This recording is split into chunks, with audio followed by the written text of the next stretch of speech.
Salam hörmətli müəllimlər və müəllim olmaq istəyən müdavimlər.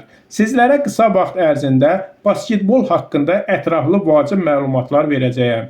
Basketbol 1891-ci ildə Amerika Birləşmiş Ştatlarında bədən tərbiyəsi müəllimi James Naismith tərəfindən yaradılıb.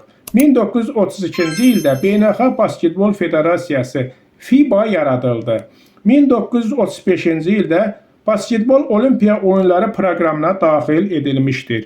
1936-cı ildə olimpiya oyunlarında kişilər iştirak etmişdir. Kişilərdən 40 il sonra 1976-cı ildə qadınlar da olimpiya oyunlarında iştirak etmişdir.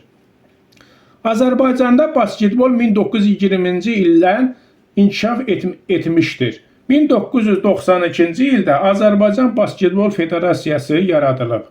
1994-cü ildə ABF FIBA-ya üzv qəbul edilmişdir. Federasiyanın prezidenti, Basketbol Federasiyasının prezidenti Emin Əmrullayevdir. Oyun 2 hissə, 4 period, hər period 10 dəqiqə, əlavə hissə 5 dəqiqə. Əgər əlavə hissə 5-ci dəqiqədə yenə də bərabərlik olarsa, yenə də bir 5 dəqiqə əlavə edilir. Və yaxud qalib olunana kimi 5 dəqiqələr əlavə olunur. Hissələr arası fasilə 15 dəqiqə, meydanın uzunluğu 28 metr, eni isə 15 metrdir. Xətlərin, bu qıraq xətlərin hər birinin 5 santimetrdir. Oyuncu, əsas oyuncu 5 meydanda 7 ehtiyat olur. Qadınlar üçün topun çəkisi 510-550 qramdır. Kişilər üçün 580-620 qramdır. Səbətin yerdən hündürlüyü 3 metr 5 santıdır. Səbətin diametri 45 santimetr, torun uzunluğu 45 santimetrdir. Basketbolun mərkəzin dairəsi, basketbolda bu gördüyünüz dairənin olur 360, radiusu isə 1 metr 80 santıdır. Hakim heyəti 7 nəfər, 3 meydanda 4 masa hakimi olur. Sizə indi kitabda olmayan qaydalardan, yazılmayan qaydalardan, heç yerdə, heç bir kitabda olmayan, yazılmayan qaydalardan da xəbər verim. Səbətin altında cərimə atışına qədər 4 metr 60 santı olur. Cərimə atışı arxa xəttə qədər, cərimə atışı deyiləndə 5-8-dan atılır. Amma deyilərsə cərimə atışı yerindən səbətə kimi olan hava məsafəsi 4 metr 60 santıdır. Səbətin altında keçək saniyələrdən. Səbətin altında topsuz 3 saniyə dayanmaq olmaz.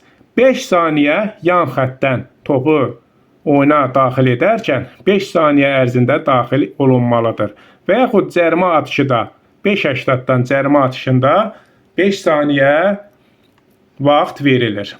8 saniyə qaydası. 8 saniyə qaydası ümumi olaraq hücum komandasına 24 saniyə verilir. 8 saniyə öz zonundan rəqib zonasına mərkəz xəttin 8 saniyəyə keçməlisən.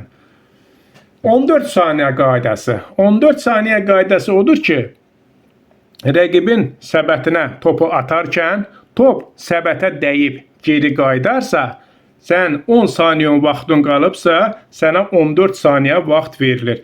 Və yaxud sənin səbətə topu atanda 20 saniyə vaxtın qalıbsa, həmən 20 saniyə də 14 saniyəyə indirilir.